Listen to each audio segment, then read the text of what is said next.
안녕하세요. 결혼한 지 2년 만에 염치 없고 뻔뻔한 남편과 이혼한 30대 여성입니다. 결혼할 때만 해도 가진 건 없어도 착하고 성실한 줄 알았고 그거 하나 믿고 결혼했는데 염치까지 없을 줄은 생각도 못했습니다. 거두절미하고 제가 남편과 이혼을 결심하게 된 본격적인 사연만 말씀드릴게요. 공부에 취미가 없었던 저는 고등학교 시절부터 혼자서 네일아트를 배웠습니다. 처음에는 인터넷을 보고 배우다가 나중에는 학원을 다니면서 본격적으로 기술을 익혔어요. 부모님은 당연히 제가 대학에 가길 원하셨지만 어차피 공부에는 흥미가 없었기에 괜히 대학 졸업장 하나 받자고 돈 낭비, 시간 낭비를 하기 싫었습니다. 친정 부모님과 몇 번의 말다툼이 있기는 했지만 결국 제 의견을 받아들여 주셨어요. 그렇게 고등학교를 졸업한 후에 바로 네일아트 가게에서 일을 시작했습니다. 나이가 어리다 보니 때로는 제대로 정당한 보수를 받지 못하는 경우도 있었지만 이것도 다 뼈가 되고 살이 되는 인생 경험이다 생각하면서 열심히 일했습니다. 그렇게 7년 정도 지나니까 돈도 어느 정도 모이더라고요. 그래서 친정 부모님과 상의 끝에 독립을 하기로 결정했습니다.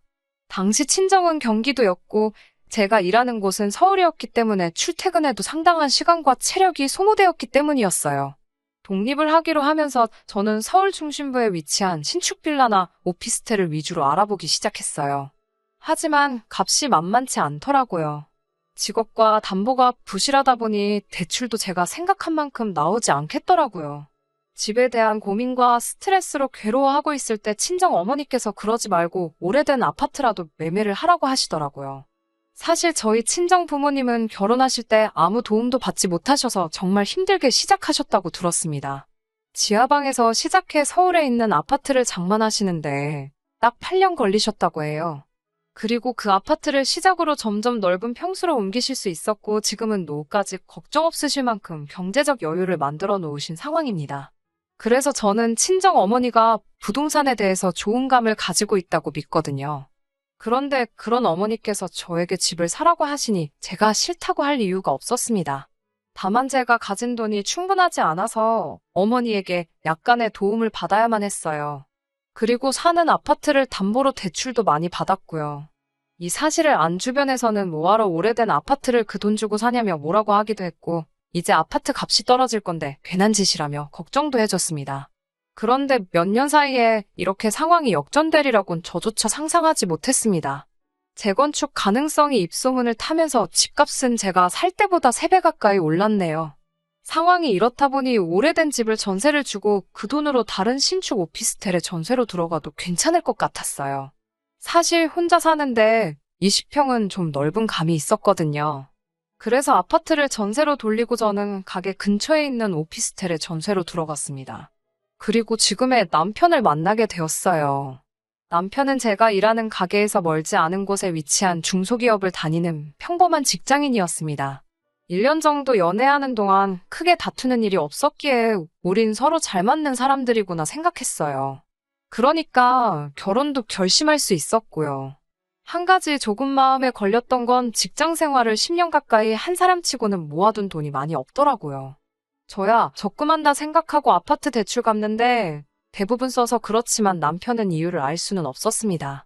남편이 평소에 비싼 물건을 좋아하거나 돈을 펑펑 쓰는 성격도 아니었고 중소기업이긴 해도 어느 정도 규모가 있는 회사에 다니고 있었으니까요. 게다가 시댁도 형편이 그렇게 어려운 편은 아니었거든요.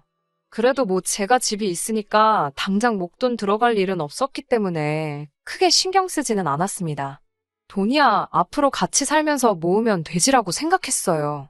결혼을 하게 되면서 원래 가지고 있던 아파트에 전세 사는 사람을 내보내고 신혼집으로 수잔이 별로 내키지가 않더라고요. 신혼이니까 아무래도 깨끗한 새 집에서 살고 싶었습니다. 그래서 그 아파트를 팔고 새로 아파트를 사는 쪽으로 결정을 했어요. 문제는 아파트를 팔아서 목돈이 생기긴 했지만 새 아파트를 사는데 충분하지는 않더라고요. 그래서 또 대출을 받아야만 했습니다. 솔직히 시댁에서 좀 보태주시면 좋겠다 생각했는데 전혀 그럴 눈치가 아니더라고요. 남편도 시댁에 물어볼 생각도 없는 것 같았어요. 친정 부모님도 그냥 대출받아서 같이 갚으면서 살면 된다고 시어른들께 부담드리지 말라고 하셨고요.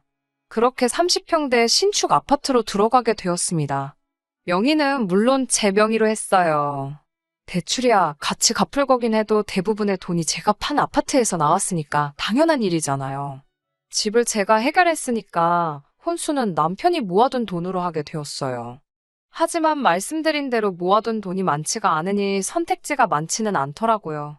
제가 사고 싶었던 가전제품이나 가구들 모두 저렴한 라인으로 바꿔야 했어요. 가능하면 최신 모델이나 취향에 맞는 것들로 신혼집을 채우고 싶었는데 남편은 그런 건 다 돈 낭비라면서 저를 말려서 어쩔 수 없었습니다. 그렇게 신혼집을 채우고 얼마 지난 후 시부모님과 신우를 초대해 집들이를 했어요. 아무래도 새 아파트다 보니 단지 내 조경도 예쁘게 잘 다듬어져 있었고 피트니스 센터랑 수영장, 미니골프장 같은 시설들도 다 있었습니다. 시부모님은 아파트 단지부터 집 내부까지 살펴보시면서 이게 우리 아들 집이라며 연신 기뻐하시더라고요. 신우도 집이 너무 예쁘다면서 이런 집에 살고 싶다는 소리를 몇 번이고 하더라고요. 그 이후로 한두 달쯤 지났을 때였어요. 시모가 원래 먼저 전화를 잘하는 일이 없는데 전화를 하셨더라고요. 그러더니 다짜고짜 아파트가 지금 누구 명의로 되어 있냐고 물으시더군요. 제가 제 명의로 되어 있다고 하니까 왜 자기 아들 이름이 빠져 있냐는 거예요. 그래서 남편은 이 집 살 때 보탠 게 하나도 없다고 말씀드렸죠. 그러자 그럼 대출은 남았냐고 물으시더라고요. 무슨 속내인가 싶어서 일단 대출 2억 정도 남았다고 말씀드렸어요. 잠깐 멈칫하시는 것 같더니 그럼 그 2억 우리가 갚아줄 테니 네 남편 이름도 올리라고 하시더군요. 2억을 해주실 능력이 되시면 혼수할 때 좀 도와주시지 이제 와서 왜 이러시나 싶어서 일단은 생각해볼게요 라고 대답을 했어요.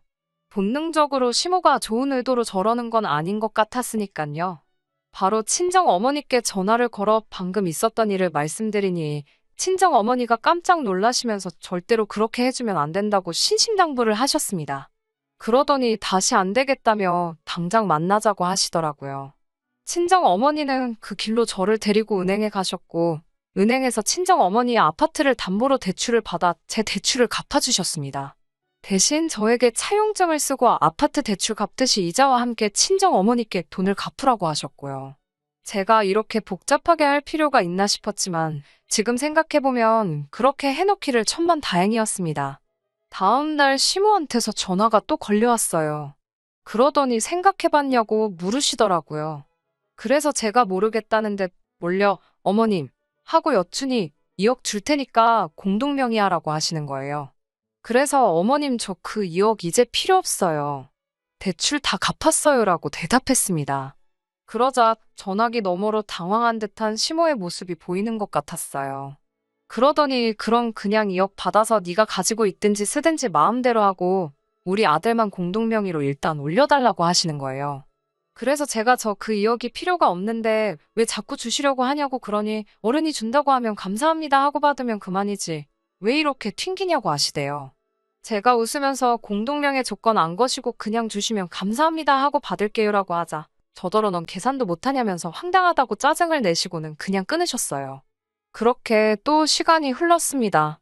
그 사이에 가족 모임이나 명절 때 시모가 저를 보기만 하면 공동명의 이야기를 꺼내긴 했지만 제가 그때마다 조건 없이 그 돈 주세요라며 능청을 떨었더니 나중에는 말씀 안 하시더라고요. 사실 공동명의 해주라는 말 때문에 이혼을 생각한 적은 한 번도 없습니다. 아들 가진 엄마로서 욕심이 나서 저러시나 싶었을 뿐이에요. 아무튼 진짜 저희가 이혼하게 된 건 어떻게 보면 신우랑 시모 때문이에요. 남편에게는 5살 어린 여동생이 있는데 얼굴은 이쁘장하게 생겼어요. 그런데 외모 가꾸는 것 말고는 아무것도 관심이 없고 맨날 남자가 바뀌더라고요. 신우지만 한심하게 보이기도 하고 저런 여자는 어떤 남자한테 시집가게 되려나 궁금하기도 하고 그래서 늘 지켜보고 있었어요. 그런데 얼마 전 시어머니 생신 때문에 모인 자리에서 신우가 폭탄 선언을 했습니다. 신우가 자기 임신 3개월째라면서 결혼할 거라고 하는 거예요. 저도 깜짝 놀랐는데 시부모님은 당연히 기절초풍하셨습니다. 갈비가 코로 들어가는지 입으로 들어가는지도 모를 식사 자리가 끝나고 집에 돌아왔는데 남편도 안색이 안 좋더라고요. 사실 제가 신우를 싫어하는 것도 아니었고 남편의 여동생인데 당연히 걱정이 되더라고요. 그래서 나중에 조카가 태어나면 잘해줘야겠다 생각하고 있었어요. 사실 시모는 저희 부부에게 왜 애를 안 갖냐고 늘 성화였는데 제가 아무래도 일에 대한 욕심이 있다 보니 좀 미루고 있었거든요. 결혼한 지 2년도 채 안 된 상황이기도 했고요. 아무튼 신우의 임신으로 온 가족이 난리가 나버렸어요. 그 이후로 신우가 결혼할 상대라면서 남자를 데리고 왔어요. 저와 남편도 그 자리에 함께 있었고요. 그런데 남자가 직업도 없고 모아둔 돈도 없다고 했어요. 심지어 신우보다도 어렸고요. 그래서 저희가 그럼 앞으로 둘이 어떻게 같이 살 거냐고 하니까 남자 쪽에서 자기는 생각 안 해봤는데 저희 신우가 매달려서 온 거라고 자기 집에서는 아무것도 못 도와준다고 했다면서 거의 배째라는 식이더라고요. 시부모님도 이 입이 떡 벌어져서는 아무 말도 못 하시고 남편이나 저도 뭐라고 말을 해야 할지 감도 안 잡혔어요. 그렇게 남자가 돌아가고 나서 신우가 울고불고 난리가 났습니다. 시모도 신우에게 미쳤다면서 뭔 정신으로 저런 남자를 만난 거냐고 소리를 치고 신우는 그 와중에 아기가 듣는다며 말 조심하라고 난리고 집안이 온통 쑥대밭이 되어버렸어요. 그날 이후로 먼저 물어보기도 뭐해서 그냥 남편 통해서 상황만 어림짐작하며 있었습니다. 솔직히 일이 바빠서 신우 일에 신경을 쓸 틈도 없었고요. 그러다 모처럼 신우에게 전화를 받았습니다. 신우는 저에게 언니 바쁘냐면서 혹시 시간 될 때 커피 한 잔 할 수 있냐고 묻더라고요. 저는 느낌적으로 돈 이야기를 하려고 하나 싶더라고요. 그래, 얼마나 힘들면 나한테 돈을 빌려달라고 하나 싶어서 100만 원이 최대라고 스스로 가슴에 새기며 자리에 나갔습니다. 그런데 막상 카페에 도착하니 신우 혼자가 아니었어요. 시부모님도 같이 나오셨더라고요. 그러면서 저에게 요즘에는 가족들끼리 커피 마시러 많이들 나온다고 하더라며 그래서 불렀다고 하시는 거예요. 당연히 거짓말인 거 알고 있었지만 그래도 도대체 얼마를 빌려달라고 하려고 이러나 싶어서 가만히 듣고 있었습니다. 시모는 처음에는 일은 어떠냐, 제 건강은 어떠냐 이런 가벼운 질문으로 제 기분을 떠보려고 하는 것 같았어요. 그렇지만 제 정신은 온통 돈 이야기 나오면 딱 100만 원만 빌려줘야지 이 생각만 하고 있었습니다. 그런데 갑자기 시모가 지금 사는 집은 어때? 괜찮니라고 묻더라고요. 그래서 제가 네, 좋아요라고 하니까 갑자기 제 손을 딱 잡으면서 우리가 너한테 정말 이런 부탁은 안 하고 싶은데 부탁 한 번만 하자고 하시는 거예요. 저는 손을 빼면서 무슨 일이신데요라고 묻자 신우가 다짜고짜 우는 게 아니겠어요. 시모는 저에게 그때 그 2억 이야기를 다시 꺼내면서 그 2억 너 줄게 공동명의 안 해줘도 되니까 대신 그 아파트에 우리 딸 2년만 살게 해주면 안 되냐는 거예요. 그래서 제가 그게 무슨 소리냐고 하니까 2억이면 그래도 괜찮은 빌라나 오피스텔 전세는 구할 수 있지 않냐면서 저랑 남편더러 거기 가서 살고 저희 집을 신우 살게 잠깐 내주라는 거예요. 저희는 애가 없으니까 둘이서 어디서든 살 수 있지 않냐면서요. 그래서 제가 멀쩡히 제 집이 있는데 왜 제가 남의 집 전세를 살아야 하냐고 그랬어요. 제가 왜 이사를 가야 하냐고요. 저희 부부가 살 수 있는 집이면 신혼에도 살 수 있는 집 아니냐고요. 그러자 우리 딸은 애가 있고 너희는 애가 없지 않냐면서 아기를 키우려면 좋은 환경에서 키워야 해서 그렇대요. 그래서 제가 시부모님께 이런 무리한 부탁은 서로 불편하니까 안 하셨으면 좋겠다고 딱 잘라서 말했어요. 그러자 신우가 카페 사람들 다 들을 만큼 큰 소리로 울면서 언니 정말 너무하다고 저는 언니를 친언니처럼 생각했는데 어떻게 이렇게 매정하냐고 따지는 거예요. 그래서 제가 신우에게 아가씨 양심의 손을 얹고 다시 말해봐요. 언제 아가씨가 나를 친언니처럼 따랐다는 거예요. 그리고 시모에게 어머님도 이러시는 거 아니에요. 저희 결혼할 때 돈 한 푼도 안 보태주시고서는 나중에 아파트 공동명의 해주라며 계속 필요 없다는데 돈 받고 공동명의 이야기 꺼내셨잖아요. 여기서 아무도 제가 힘들 때 신경 써준 사람 없는데 왜 이제 와서 저한테 이러시는 거예요? 라고 조목조목 따졌습니다.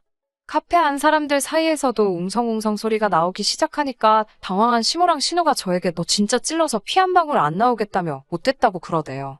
한 가족끼리 네 거 내 거가 어딨냐면서 내가 너 그냥 나가달라는 것도 아니고 2억 준다니까라면서요.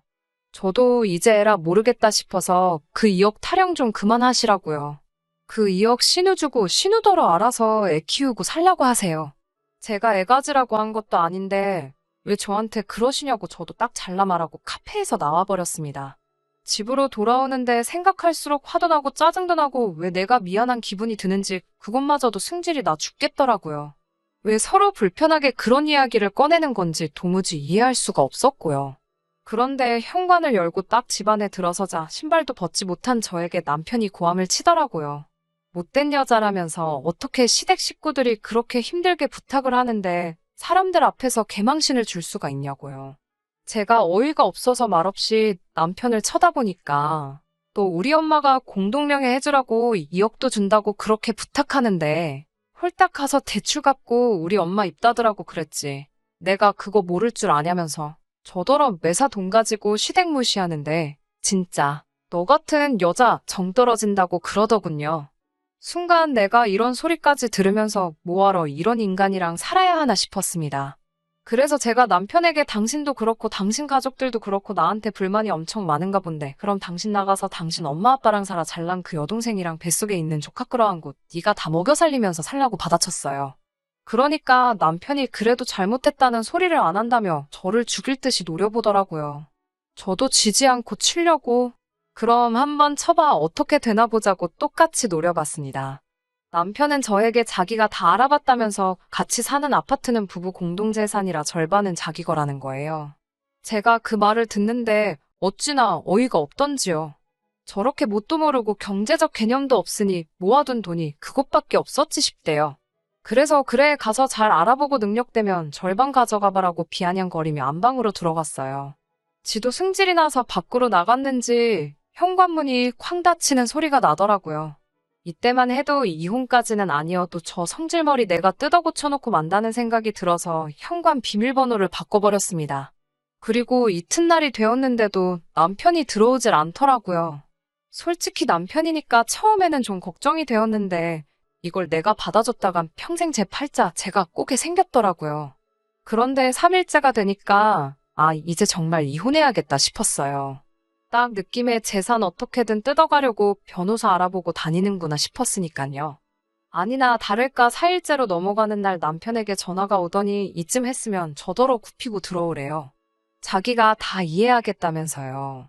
어이가 없어서 뭐라고 떠드나 듣고 있으니까 그냥 딱 1년만 여동생네 들어와서 살게 하고 우리는 시댁에 잠깐 들어가서 살면 되지 않냐며 이야기며 공동명예며 없던 이야기로 하자고 자기가 시부모님한테도 잘 말씀드려놨다는 거예요. 제가 그래서 뜨신 밥 먹고 헛소리 하지 말고 집에 와서 이혼 서류에 사인이나 하라니까 저더러 넌 끝까지 여자가 굽히는 법이 없다면서 사인한다고 대신 너는 재산 분할이나 해줄 준비하라고 그러더군요. 그래서 제가 재산 분할 같은 소리 집어치우고 거지 같은 네 살림살이나 가져가라고 했습니다. 그리고 만나기로 한 날 혹시나 저한테 해코지라도 하면 어쩌나 싶어서 사람들 많이 오가는 대형 카페로 불러내서 서류를 들이밀었습니다. 그때만 해도 남편은 진짜 제가 서류를 준비해 올지는 몰랐나 봐요. 황당하다는 듯 저를 쳐다보더니 한다 해 하면서 사인을 하더군요. 그 순간 제 기분은 다 끝났다, 홀가분하다로 표현하면 될 것 같아요. 저는 남편에게 변호사 잘 알아보라고 그래서 가져갈 수 있는 건 다 가져가 보라고 그랬어요. 저희가 결혼해서도 공동생활비를 제외하고는 각자 관리했기 때문에 확신하는데 남편이 가져갈 몫은 하나도 없거든요. 철진한 가구랑 가전제품은 저도 가지고 있기 싫어서 트럭 불러서 다 시댁으로 보내줬고요. 이혼 후 남편에게 2번 정도 전화가 왔었어요. 저 같은 여자를 놓친 건 자기 일생일대 실수라면서 한 번만 용서해주면 시댁 식구들과는 연 끊고 저만 보고 살겠다며 애걸복걸이었어요. 하지만 한 번 속은 것도 분한데 또 속을 일이 있나요? 저는 됐으니까 가서 잘 먹고 잘 살고 가족들이랑 행복하게 지내라고 했어요. 남편과 살던 집은 처분하고 그 돈으로 다시 작은 아파트 하나를 사서 지금은 제 취향대로 꾸며놓고 살고 있습니다. 남은 돈으로는 재테크를 하려고 요즘 알아보는 중이에요. 지금쯤 신우는 아이는 낳았을까 집은 구했나 아주 가끔 스치듯 생각은 나지만 제 알바는 아니네요. 지금까지 제 이야기를 들어주셔서 정말 감사하고요. 좋은 하루 되세요. 끝까지 들어주셔서 감사합니다. 오늘의 사연은 여기까지입니다. 구독과 좋아요, 알람 설정 부탁드리고 더 좋은 사연으로 다시 찾아뵙겠습니다. 감사합니다.